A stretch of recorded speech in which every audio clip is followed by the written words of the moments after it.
La fiesta estaba llegando a su fin. Quedábamos pocas personas.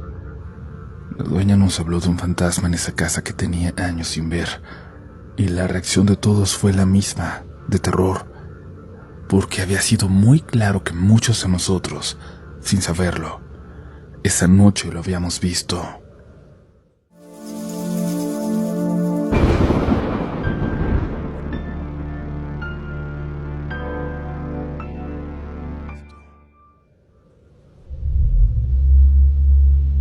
Muy buenas noches, comunidad. Sean bienvenidos y bienvenidas a una nueva edición de este octubre de relatos, en la que, como ya saben, hemos intentado reunir las historias más macabras y aterradoras que nos han llegado. Es por eso que les pedimos que sean muy respetuosos con los relatos que vamos a contar esta noche. Nunca se sabe cuándo uno será el siguiente protagonista y tendrá que tomar nota de cómo otras personas han sobrevivido a un encuentro con lo paranormal. Así que esta es la última oportunidad para buscar otro contenido. A partir de este punto no hay vuelta atrás. En 10 segundos comenzamos con este episodio de Relatos de la Noche.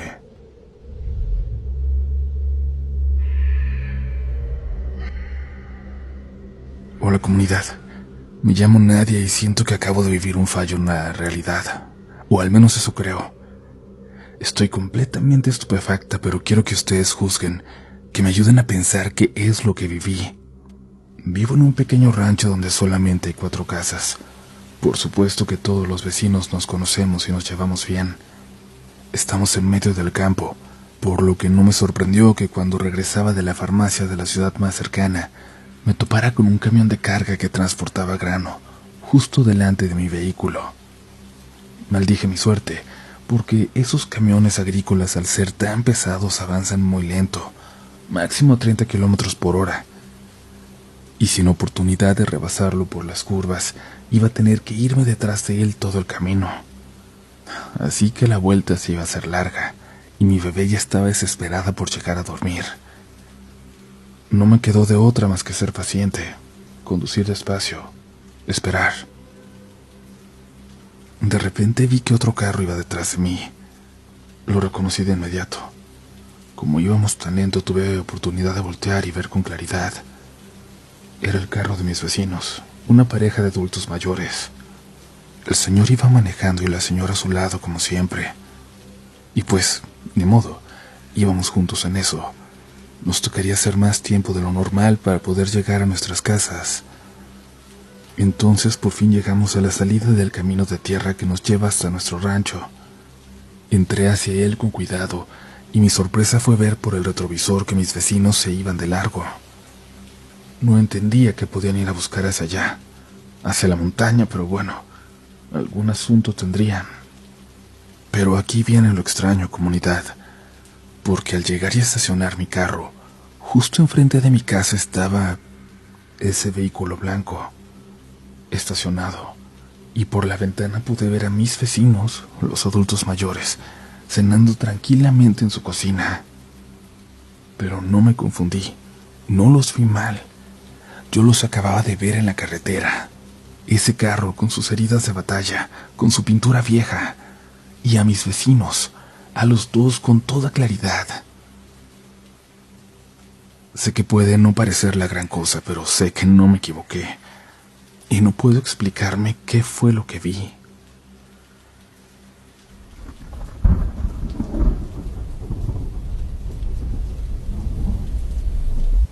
Me llamo Arturo Villeda. Esto me sucedió hace unos años en la frontera entre Guatemala y El Salvador. En ese entonces ya estaba separado de la madre de mi hija, que tenía 1 año y medio. Yo vivía en la capital y ellas vivían en la frontera, en una aldea que está unos kilómetros adelante de Jalpatagua, Jutiapa, en medio del río Paz y el río Purulá. La comunidad se llama Las Pilas Comapa, para ser exacto. Esto fue un martes, justo Día del Niño. Yo trabajaba como gerente de seguridad en un centro comercial de la capital. Ese día recibí pago, más 2 bonos que me daban por básicamente mantener todo en orden y cumplir las metas.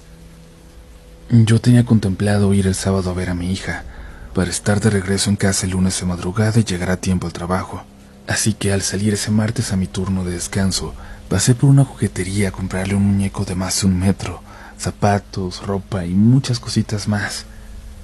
Más tarde llegué a casa de mis papás cuando aún vivía ahí.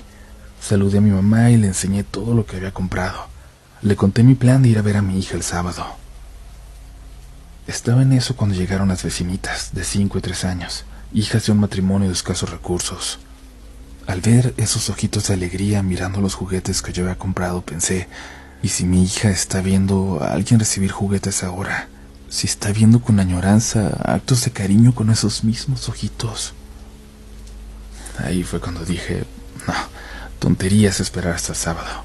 Ahí mismo, siendo las 9:30 de la mañana, le dije a mi mamá que me hiciera algo de comer, para que estuviera listo al salir de bañarme. Tenía que irme. 20 minutos después ya estaba encendiendo el carro para ir a ver a mi hija, pero para mi desgracia no arrancó. Claramente en ese momento eso no me iba a detener, así que tomé el bus que me llevaría a la carretera a El Salvador para esperar otro hacia Jutiapa. Miren, creo que cuando uno más apurado va, más contratiempos se le atraviesan. Después de no encontrar buses y tener que irme a jalones, cargando bolsas con un montón de cosas, a eso de las 10 de la noche apenas estaba llegando a Las Pilas, colgando de un busito todo talegueado, pero ya, por fin. Llegué finalmente y entre la entrega de regalos y jugar un ratito con mi hija, se me hicieron las 12, y ahí fue cuando empecé a pasarla difícil. Primero mi celular estaba sin carga, porque la abuela de mi bebé no me quiere y no me dejó conectarlo. Segundo, yo tenía que estar el otro día a las 7 de la mañana en mi trabajo, así que no podía quedarme a dormir. Además, no había dónde. Dije, pues ni modo, a caminar.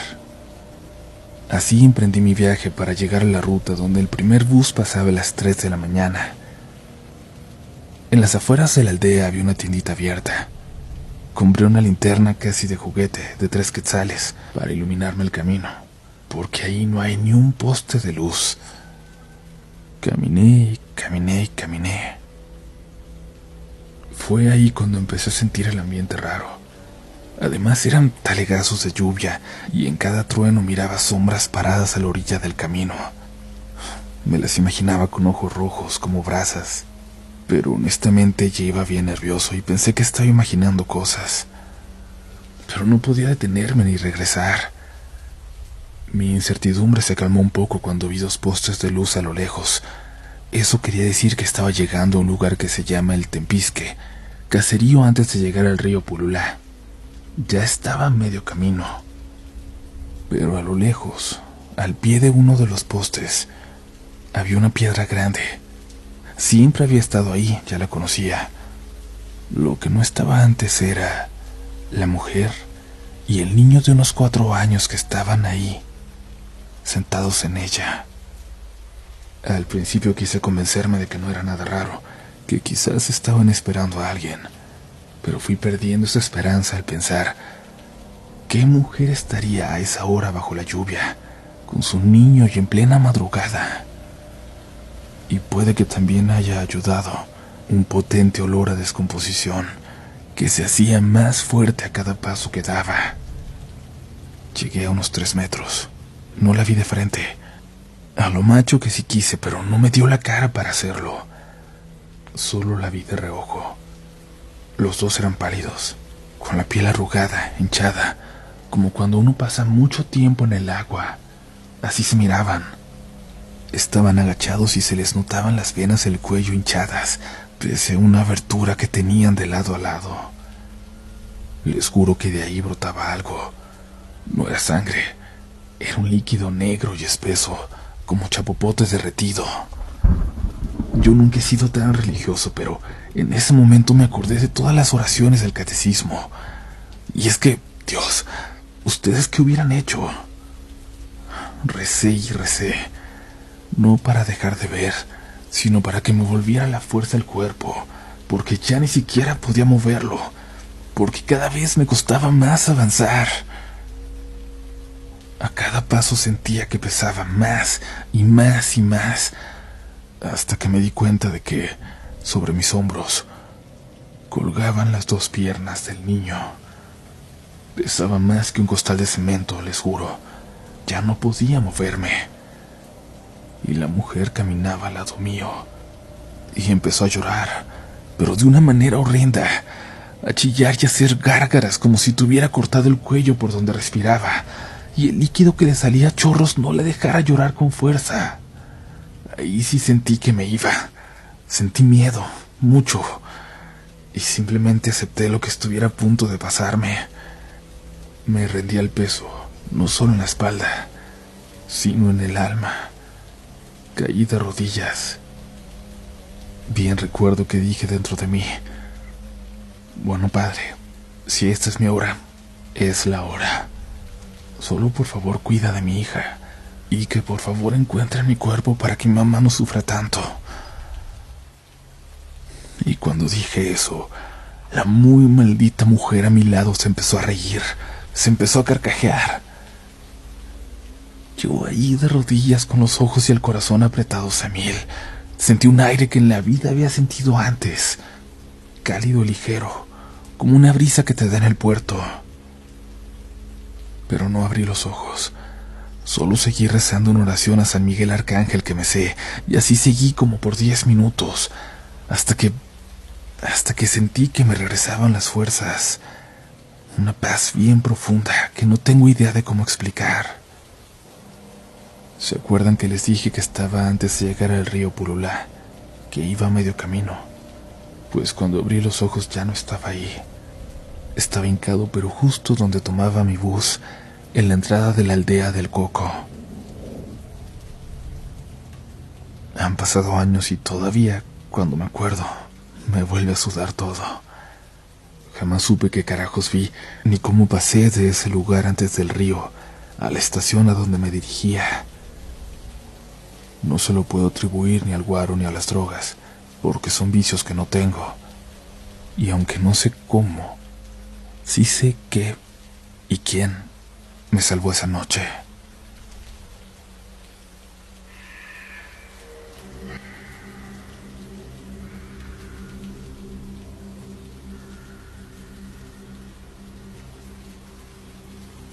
Buen día, Uriel.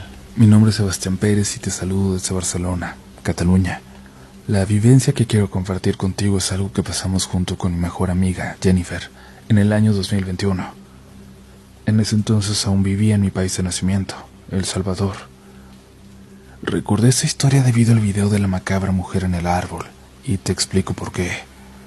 Verás, con mi mejor amiga teníamos la costumbre de quedarnos hasta la llegada de la madrugada fuera de nuestras casas, sobre todo los fines de semana en los que descansábamos del trabajo. Esto fue un viernes por la noche. Estábamos como de costumbre hablando, riendo y comiendo unos snacks y gaseosa, cuando, llegadas las 3 de la mañana, escuchamos una voz. Te juro que cuando escuché el gruñido que mencionas en el relato de la mujer del árbol, recordé inmediatamente la voz tan grave que escuchamos aquella vez. Era una voz profunda, idéntica a la del video. Una voz que salió del suelo y nos dijo: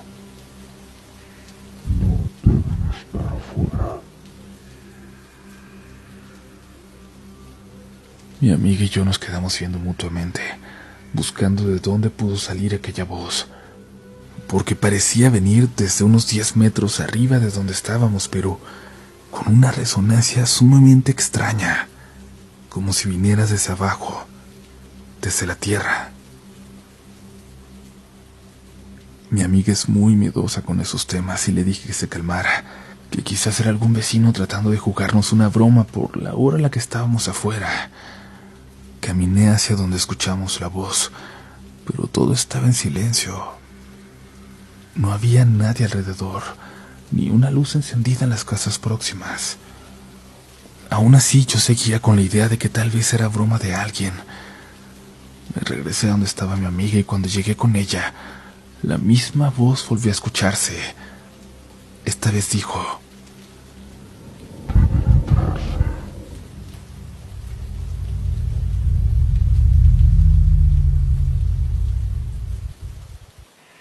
y el mismo gruñido que tú pusiste en el video, ese mismo sonido se escuchó. Mi amiga estaba pálida del miedo, pero logré tranquilizarla.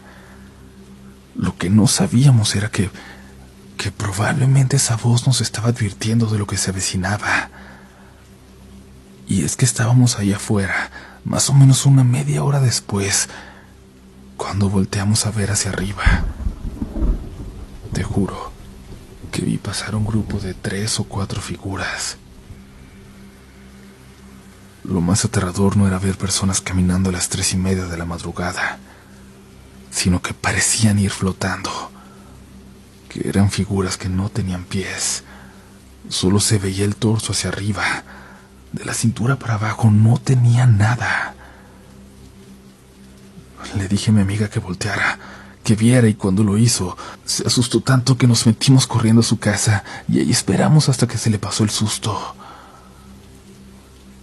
En la dirección hacia donde iban esas figuras, hacia donde iban flotando, había una barranca, y a los pocos minutos de que desaparecieron, se empezó a escuchar como si estuvieran degollando cerdos. Un sonido espantoso. Un chillido tan fuerte y desgarrador que, hasta este momento, 4 años después de lo sucedido, lo tengo grabado en la mente. Era horrible el ruido. Mi amiga se puso mal del susto que se llevó. Lo extraño del caso es que nadie más pareció escucharlo. Nadie salió de sus casas. Ninguna luz se encendió. Parecía que todo el vecindario dormía profundamente, como si nada estuviera pasando. Solo un par de perros empezaron a ladrar después de los chillidos, y luego silencio total. A la noche siguiente tuvimos la idea de quedarnos nuevamente hasta la madrugada, pero algo extraño nos hizo arrepentirnos. Empezó a llover más o menos a la medianoche, así que decidimos quedarnos dentro de la casa de mi amiga. Pero cuando salimos a la terraza, vimos que en el cerro que está frente a nuestra colonia, el Cerro San Jacinto, había una bola de fuego posada en una zona alta de ahí. Lo raro fue que a pesar de la lluvia, ese fuego no se apagaba. Al contrario, parecía que por momentos crecía y luego volvía a su tamaño original. Debido a lo sucedido la noche anterior, le dije a mi amiga que mejor me iría a mi casa. No podíamos arriesgarnos con algo que no entendíamos, con algo de lo que no sabíamos nada realmente. Nos quedamos viendo aquella bola de fuego por casi 30 minutos, y aunque la lluvia era muy fuerte, nunca se apagó. Me fui a casa y, según me dijo mi amiga después, aquella bola de fuego siguió visible hasta muy tarde en la madrugada. Esa fue la experiencia más fuerte que vivimos juntos. Lo más fuerte que yo pasé solo, te lo cuento en otro correo, y creo que es lo más duro que me ha tocado enfrentar. Te envío un saludo, Uriel, y si algún día publicas esto, también le mando saludos a toda la comunidad. Un abrazo muy fuerte desde Barcelona.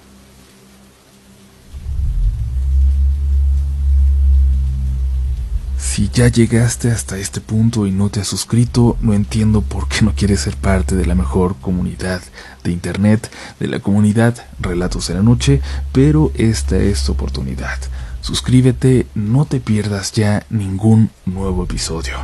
Les vamos a dejar en la descripción un enlace para que compren mi libro, Relatos a la Noche. Ya está agotado por completo en muchos lugares, pero sabemos que hay librerías que todavía lo tienen, sobre todo en línea. Pero hay una muy buena noticia, y es que ya está disponible en España. Es una nueva edición 100% española, impresa allá, con una portada especial para aquel país, y además hay algunos términos que adaptamos para que fuera completamente comprensible para cualquier persona que no domina nuestros regionalismos, que no domina estas palabras que a veces usamos los mexicanos.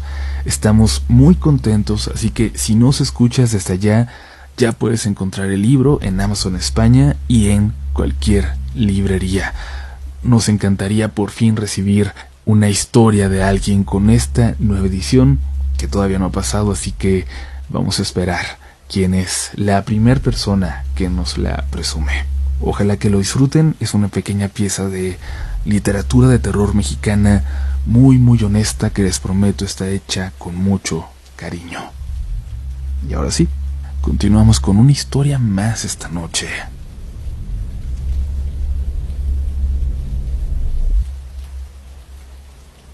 Mi nombre es Katia y esto pasó hace 3 años, en una fiesta de Halloween a la que me invitaron algunos amigos de universidad. Bueno, en realidad no eran mis amigos, eran amigos del chico que me gustaba. Yo todavía estaba en último año de prepa y no salía mucho, pero cuando me dijo que fuera, que iba a ser una fiesta tranquila, acepté. La fiesta era en una casa vieja, enorme, en una zona antigua de Puebla, de esas casas que tienen techos altos, paredes gruesas y pisos de madera que crujen con cualquier paso. Me gusta mucho escuchar mis pasos en casas así, y también cómo huelen, cómo se siente el tiempo en ellas. Cuando llegué ya había mucha gente. La casa estaba decorada con luces naranjas y calaveras de papel, y sonaba música por todos lados. Había una barra con bebidas y un montón de personas disfrazadas, la mayoría de personajes de películas o cosas así. Era la primera fiesta de Halloween a la que iba que parecía una fiesta de película. Yo iba de bruja, pero nada del otro mundo. No era una bruja slutty, simplemente bruja. Y entre toda esa gente en medio del ruido, fue cuando vi algo que me llamó la atención. Un niño en medio de la fiesta, sentado en el último escalón de la escalera de caracol que subía al segundo piso. Llevaba un disfraz rojo, con una máscara de plástico de diablo. Estaba quieto, con las manos en las rodillas, sentado muy derechito. Nadie le hablaba, y como el baño de abajo estaba ocupado, subí las escaleras a preguntarle si había otro arriba, dando por hecho que él vivía ahí. No puedes subir. Esta no es tu casa. Me contestó muy despacio. Tuve que acercarme para escucharlo porque la música abajo era alta. El niño levantó un poco la cabeza y se quedó mirándome sin decir nada más. Alcanzaba a sentir su mirada profunda debajo de la máscara. No sé por qué, pero me dio una sensación muy rara. No quería provocar un problema y sentí que tenía algo. No sé cómo explicarlo sin ser ofensiva, pero se notaba que no era un niño común. Me hizo sentir como si me hubiera equivocado al hablarle sin saber qué tenía o cómo hacerlo. Me alejé y regresé al baño de abajo porque no me animé a subir las escaleras. Pasó el tiempo. La fiesta siguió, pero poco a poco la gente se fue yendo. Ya eran casi las 3 de la mañana y quedábamos unas 7 personas en total. La dueña de la casa, su novio, el chico que me gustaba y algunos amigos más. Nos sentamos en la sala y cuando estábamos planeando un juego para contactar con los muertos, alguien le dijo a la dueña, riéndose: «Oye, pero primero que se vaya a dormir el guardia, ¿no?». Ella se rió también por un momento, pero luego preguntó a qué se refería. «Tu hermano, ¿no? Que ha estado de guardia hoy», le dije yo. La chica se quedó seria y contestó: «Mi hermano no está aquí. Se fue de viaje con su novia y su familia». Hubo un silencio y alguien le preguntó: «¿Cuántos años tiene tu hermano?». «25», ella contestó. Entonces el que había hecho el primer comentario volvió a preguntar: «Oye, pero entonces, ¿quién es el niño que está sentado en las escaleras? El que no nos dejaba subir». Todos volteamos hacia ese lugar. Creo que todos habíamos intentado en algún momento subir con el mismo resultado. Pero la escalera estaba vacía. Solo la luz tenue de una vela iluminaba los escalones. Fuimos todos juntos a revisar, por si acaso. Nadie quiso separarse. Subimos los primeros peldaños y en cuanto lo hicimos, nos llegó un olor horrible, como humedad y a carne podrida. La dueña tapó la nariz con la manga de su suéter y dijo que venía de arriba, pero que no había nadie en la casa. Alguien bromeó diciendo que era el niño fantasma, y ella muy seria respondió: «No, aquí no se aparece ningún niño». Se quedó callada un momento y luego continuó: «Cuando yo era niña, sí veía algo, pero no era un niño. Era un señor con cuernos. Se ponía en la escalera y me decía que no subiera, que esta no era mi casa, pero desde que tengo 9 años que no lo veo. Nadie dijo nada más. Nos quedamos ahí, escuchando cómo la casa crujía con el viento, como si algo se moviera arriba. Por un momento yo estuve segura de que se iban a empezar a reír, que me estaban haciendo una broma, pero no era así. Y sin decirlo, todos pensamos lo mismo, que ese niño con la máscara de diablo nunca lo fue, que sin saberlo esa noche todos tuvimos contacto con un fantasma o con algo peor. Comunidad, como ustedes saben, en el último episodio les dijimos que podían ganarse un libro autografiado de Relatos de la Noche, y la respuesta ha sido tan buena que vamos a doblar el premio y los vamos a ir anunciando en estos días. Mañana mismo empezamos con los del grupo de Facebook, pero vamos a darle unos días más para que puedan participar tanto en Instagram como en TikTok, donde ya saben, nos pueden encontrar como RDLN Oficial. Únicamente así, cualquier otra cuenta es pirata, así que vayan y comenten. Es muy importante que sea en un comentario para poder entrar en el sorteo y digan: yo quiero un libro. Vamos a estar regalando 10 por cada red social, así que vayan y síganos por favor si no lo han hecho, para que se puedan llevar un libro y además para estar en contacto con ustedes, porque nos encanta tener interacción, sobre todo a través de las historias de Instagram, donde nos muestran cómo escuchan Relatos de la Noche. Eso nos llena muchísimo. Y bueno, también por aquí, si ya llegaste hasta acá, es muy probable que vaya a haber menos comentarios que la vez pasada, pero vamos a dar 5 libros más y vamos a anunciar el jueves a los ganadores tanto del episodio pasado como de este. Así que para participar, en tu comentario debes decir Octubre de Relatos. No importa el contexto, no importa lo que digas, tú ponle Octubre de Relatos y ya estás participando. Gracias por ser parte de esta hermosa comunidad y gracias por seguirnos compartiendo todas sus historias, porque están alimentando mucho este Octubre de Relatos, probablemente el más aterrador de toda la historia. Y si no me lo creen todavía, ya verán con lo que queda el resto del mes. Descansen, no tengan pesadillas. Nos escuchamos de nuevo muy pronto.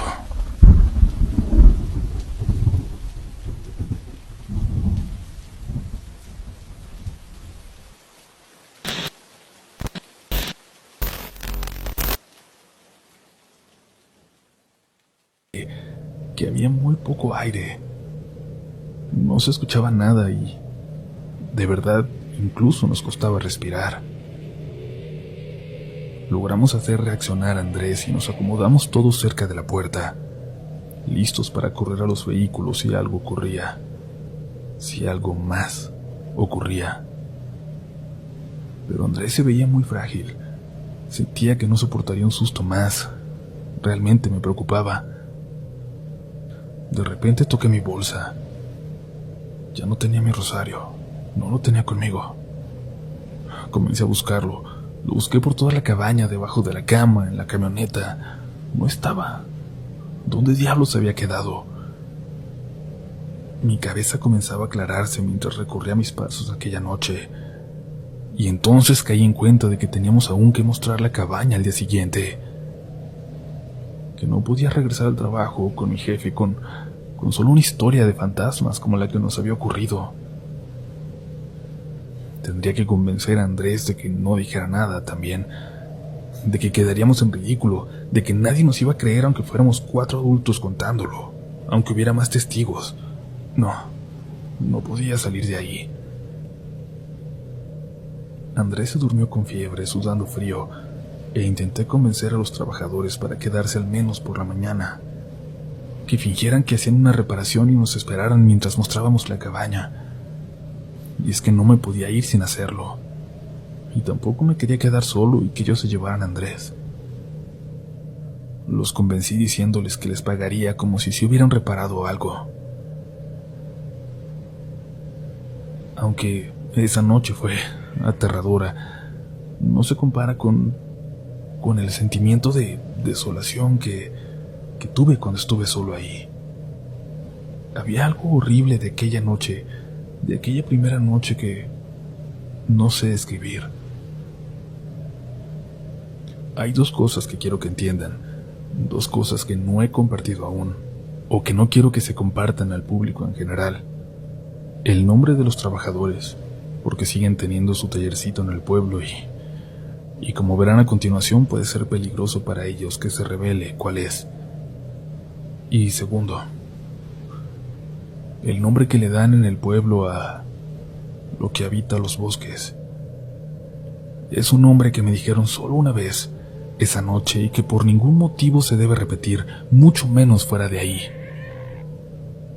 Mientras amanecía, mientras yo pensaba que todo había pasado al menos por esa noche, vi una cosa más. Algo que, en lugar de miedo, me provocó asco. No sé si es exactamente lo que sentí, pero creo que es la forma más cercana de describirlo. Así como la otra presencia me había hecho sentir terror con su sola proximidad, de repente más tarde sentí mucho asco, repulsión. Me asomé por la ventana. De detrás de un árbol, de un tronco, alcanzaba a ver una cabeza asomándose, sin pelo, muy blanca. Las facciones, los ojos, la nariz y la boca parecían más ser solo manchas negras. Era algo muy extraño, que parecía más una visión por el sueño, por lo cansado que estaba, que algo real. No podría asegurarles que eso pasó, pero creí verlo asomarse y luego correr también hacia arriba de la montaña. Se veía desnudo y flaco. Les dije a los trabajadores que creí ver algo. Me dijeron que así iba a ser siempre. Mientras no amaneciera, siempre había algo que se dirigía hacia allá arriba, hacia la montaña. Siempre van a estar pasando para allá, para la puerta, para la cueva. Hasta dicen que por eso viene la gente de lejos, por la puerta. De allá sale todo, para allá se va todo.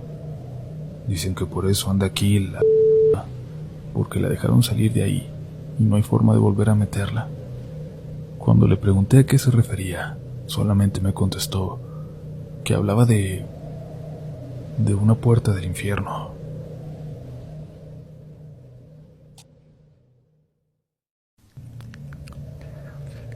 Fue bastante extraño, por decirlo menos, por describirlo de alguna forma, el saber de esta creencia.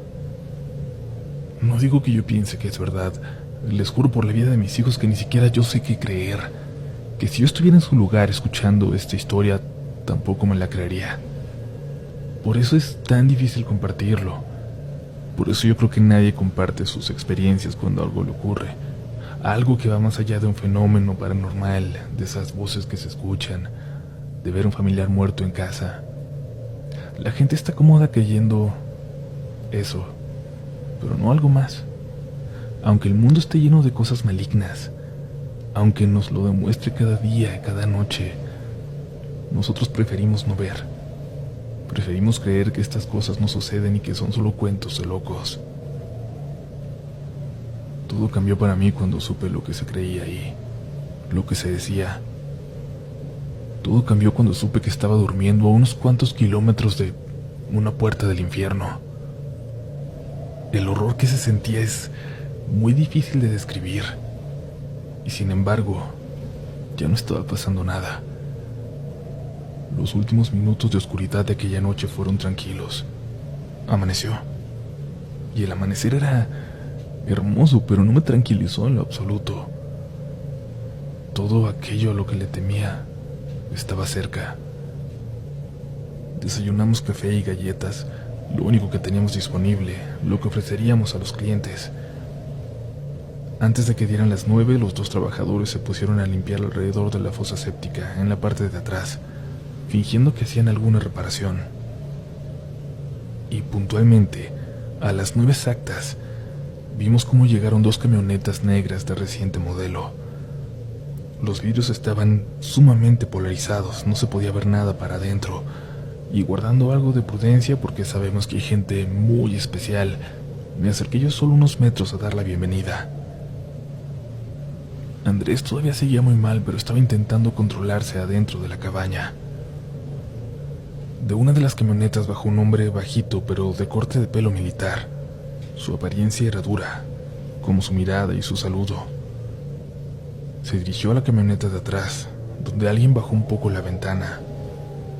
Luego hizo una señal y de la primera camioneta bajaron otros 2 hombres. Ya era muy claro para mí.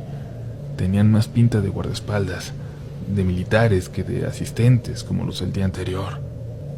Nos dijeron que ellos harían la inspección del lugar.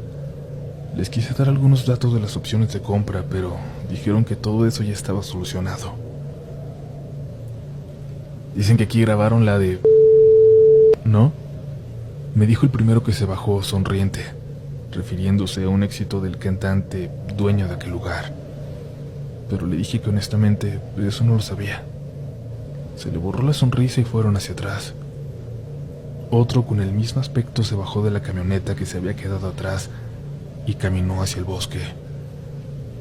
En ese momento entendí que buscaban lo mismo que los anteriores, pero eso solo me hacía tener más dudas sobre este lugar, sobre lo que era, sobre lo que podía haber ahí. Mientras lo veía se me volvió a acercar el guardaespaldas preguntón, el único que se veía amigable o relativamente amigable. Oye, pero si es de... Bueno, no debería decirlo, pero sí, es de él, le dije, porque necesitaba esa pequeña complicidad con al menos unos de ellos. ¿Cómo la ve? ¿Cree que le interesa a su patrón? Ya ha venido gente muy interesada, le dije. Sin responderme caminó hacia dentro de la cabaña. Vio a Andrés, todavía pálido, sentado en la sala. ¿Y usted qué? ¿Está bien?, le preguntó medio golpeado. ¿Necesita algo? Andrés le contestó que todo estaba bien. El tipo siguió caminando hasta el estudio. Cerró la puerta detrás de él, pero todavía podía verlo por la ventana de cristal. Ni siquiera intentó ocultar lo que hacía. Empezó a patear el piso como si buscara algo en él. Luego abrió la puerta y solo me dijo: gente loca, ¿no?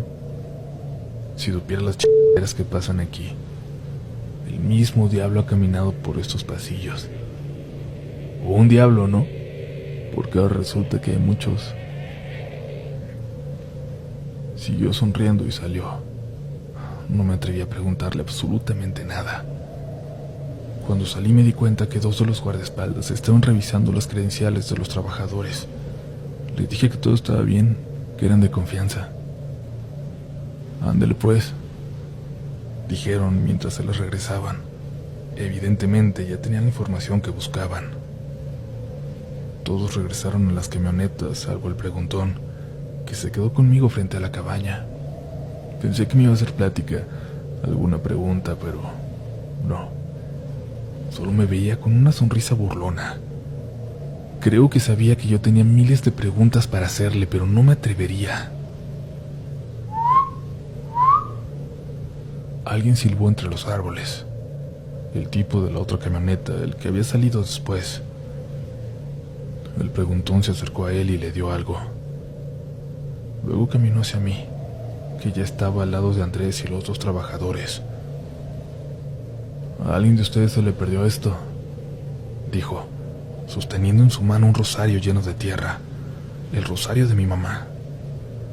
Parecía que hubiera estado enterrado hacía mucho tiempo. Se veía viejo, gastado, incluso hasta como mordido quedó. Le dije que era mío. Me lo dio sonriendo. Mucho cuidado con dónde se dejan estas cosas por aquí. Se acercó demasiado a mí y me dijo algo, con estas precisas palabras, que aunque en tono amable, a mí me sonó casi amenaza. Ya no le enseñan, y ya váyanse usted de aquí. No quiero que vuelvan estos güeyes a arreglar nada. En cuanto haya señal en el celular, mi patrón arregla todo para la compra. Sí, usó el AIGA. No quiero cambiar ni una palabra de lo que dijo. Se subieron a las camionetas y mientras se daban la vuelta para que la suya fuera primero, abrió la ventana del copiloto y me pidió que me acercara. No te lo digo en mal plan, que se vayan. Ya está tu venta, quédate con tu comisión. Ya deja esto como esté, no le hace, al patrón no le importa. Si les digo que se vayan de aquí es por su bien. Yo he pasado las noches aquí y... Sí, lo interrumpí. Yo también he pasado noches aquí. Yo pasé una noche solo. Los ojos se le abrieron tanto que lo noté a través de sus lentes oscuros. Hijo de tu madre. Entonces ya sabes de qué te estoy hablando. Agarren sus cosas y písenle. Ahí me voy despacio para que nos alcancen. No sé por qué lo noté sincero, así que le dije a los demás que prepararan todo y salimos a toda velocidad de ahí. Agradecidos Andrés y yo, sobre todo, de no tener que volver nunca si ya se vendía. Aceleramos lo que el camino permitía. Les juro que parecía que por momentos ya había desaparecido. Los alcanzamos y avanzamos de cerca a ellos por la terracería. En cuanto llegamos a la carretera, ellos aceleraron como si fueran a una emergencia. Inmediatamente los perdimos. Le marqué a mi jefe y me dijo que ya estaban 2 ofertas sobre la mesa, que fue primero la de la gente del día anterior, pero que teníamos que aceptar esta última. Ni siquiera quise preguntarle por qué. Compré algo de tiempo en la llamada para poder hablar con Andrés e intentar que se normalizara antes de irnos a la ciudad. Le dije a mi jefe que daríamos una vuelta por la zona y llegaríamos en la noche. Hay muchas cosas bonitas, muchos paisajes, así que supongo que lo creyó. Llegamos a la casa de uno de los trabajadores. Ahí nos dio oportunidad de que se quedara Andrés descansando un rato, que se durmiera. Pensamos que seguro al despertar iba a estar mejor. Los 2 trabajadores se fueron a su taller y nos dejaron al cuidado de don Teo, padre de uno de ellos.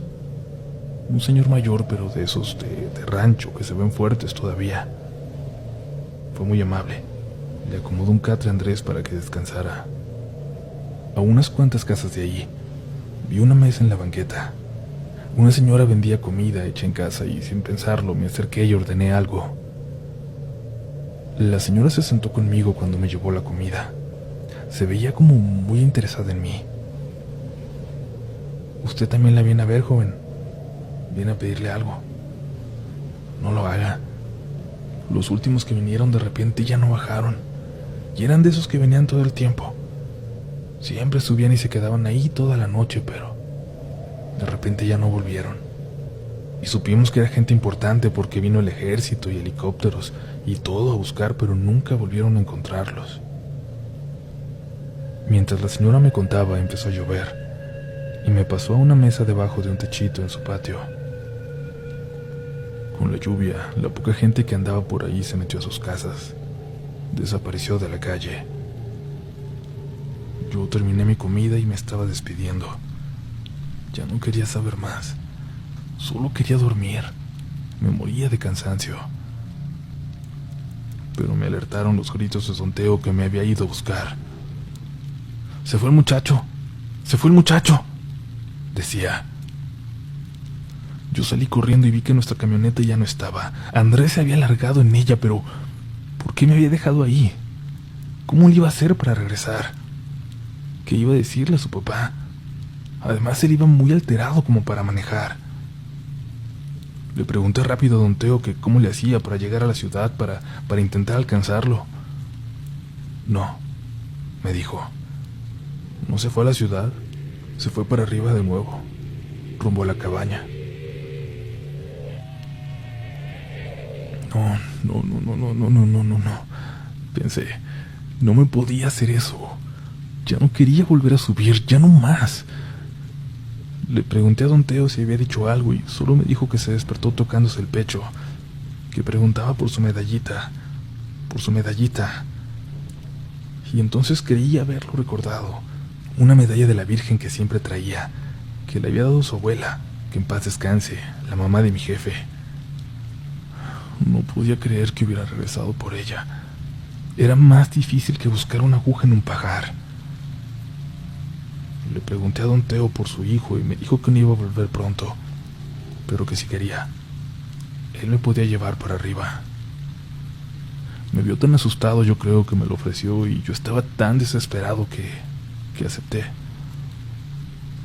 Nos subimos a un Pinto, un carrito que apenas parecía andar, y muy despacio emprendimos el camino. Además, no le servían los limpiaparabrisas, así que íbamos sumamente lentos. Llegamos al final del camino. Avanzamos un tramo por la terracería y de pronto me dijo que hasta ahí llegaba él, que el carrito no iba a dar para más, que se iba a atascar y yo acepté. Ya había hecho demasiado para ayudarme. Así que me bajé y empecé a correr, y después de unos 20 minutos me di cuenta con mucho alivio que estaba cerca ya del lugar donde sí hay señal. No pasaban de las 5, pero parecía que la noche se iba a comer aquel lugar en cualquier momento. Yo corría todo lo que daba por aquel lugar lleno de lodo, de charcos, y a unos 200 metros, antes de llegar a la cabaña, encontré nuestra camioneta. Estaba cerrada. Creí que al menos eso significaba que Andrés la había dejado así. Los truenos indicaban que la tormenta no iba a ser más que arreciar.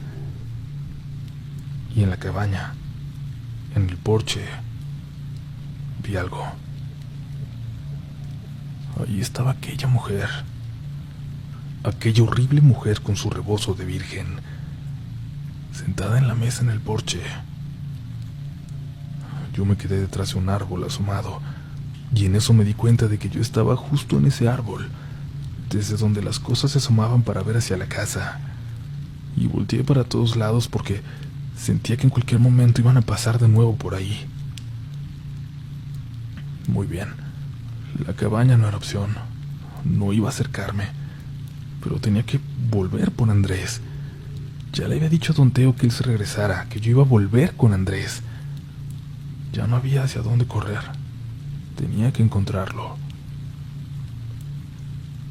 Pensé entonces en que todos los que parecían ir a ver el lugar subían por la montaña, por ese sendero apenas visible. Pero también que todo lo que yo había visto, real o no, producto de mi miedo, de mi sugestión o no, pero todos iban hacia allá.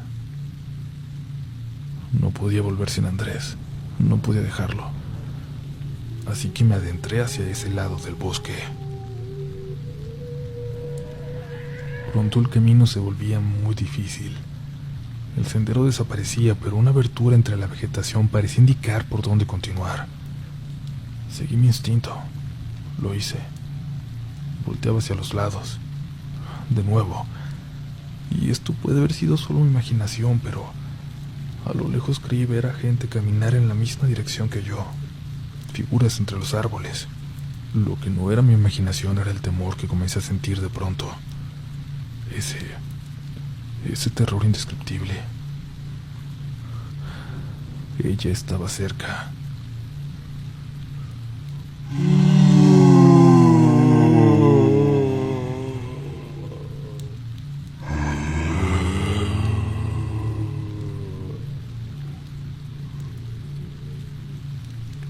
Empecé a correr como podía, sin idea de a dónde me dirigía, presa del horror. Llegué a la orilla de un desfiladero. Hacia abajo alcanzaba a ver aún con un poco de luz un cañón, y al fondo de este algo que parecía una cueva. Justo frente a ella. Intentaré describir de la mejor manera lo que vi. Justo frente a ella había personas, figuras, siluetas. 3 estaban como tomadas de la mano formando un círculo, y luego 6 tomadas de las manos, formando un círculo alrededor de los primeros 3, y luego otros, y otro círculo. No logré contar cuántas personas eran, pero había 6 círculos de personas, uno dentro de otro. En eso vi a una figura subiendo hacia mí por el desfiladero, casi trepando de lo empinado que estaba. Era Andrés. «Vámonos, vámonos», me decía despacio pero enérgico, y empezamos a correr.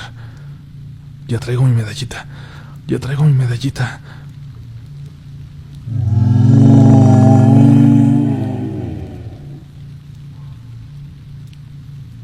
De pronto, No sé cómo explicarlo, pero sentimos que estuvimos muy cerca de eso, de la...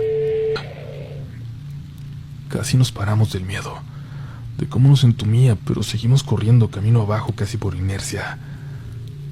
A unos 50 metros, por la suerte de la luz de un rayo, alcanzamos a ver algo que caminaba justo hacia nosotros, justo por ese sendero. Aquella mujer que se vestía como virgen caminaba lento hacia nosotros. Y subrayo, yo no sé qué creer. Ya no sé qué es lo que vi, pero lo que creí ver, aunque Andrés no, fue que aquella mujer parecía casi un esqueleto, como si apenas tuviera piel o la tuviera podrida, o no sé, como si fuera un cadáver andando. Hasta hoy me sigo convenciendo de que fue una ilusión, que fue solo la luz del rayo, que no vino nadie, que nada pasó. Nos desviamos para no encontrarla, para no encontrar a lo que sea que hubiera venido subiendo, y unas luces me hicieron sentir que volvíamos a la vida. Eran las luces de una patrulla, pensamos al principio. Sin embargo, al acercarnos, nos dimos cuenta de que era una ambulancia de rescate. Llegamos a ellos corriendo, pidiendo ayuda. Don Teo sabía que la policía no subía para allá por ningún motivo, como si lo tuvieran prohibido, pero que una ambulancia sí iba a llegar. Nos salvó la vida. Los paramédicos nos revisaron, nos atendieron, y uno de ellos tomó las llaves de nuestra camioneta y manejó en ella detrás de la ambulancia de regreso hasta la carretera. Nosotros dos estábamos temblando tanto que no hubiéramos podido avanzar. Yo le decía al chico que manejaba la ambulancia donde íbamos que habíamos visto gente, que había gente allá atrás, algo como una secta. No, hermano, ya nadie sube para acá, desde hace años. Ya le cerraron todos los caminos. Los últimos que subieron no volvieron a bajar. Nos dijo. Cuando llegamos a la carretera, todavía esperaron un momento con nosotros, asegurándose de que ya pudiéramos manejar. Seguíamos diciendo que habíamos visto gente. Jurábamos que habíamos visto algo muy raro. El otro chico, el que se había llevado nuestra camioneta, un joven médico haciendo prácticas, nos dijo: miren, les voy a decir la verdad. Nosotros no creemos en eso, pero sí les puedo decir lo que nos ha contado la gente de aquí cerca. Dicen que están muertos, que aquí venía gente muy extraña y de pronto no regresó, que sus almas se fueron por esa cueva, por la puerta como le dicen, pero que sus cuerpos se quedaron por acá. Mientras hablaba, Andrés negaba con la cabeza. Yo sé lo que vi, decía. Gente. Estuve a metros de unos de esos locos.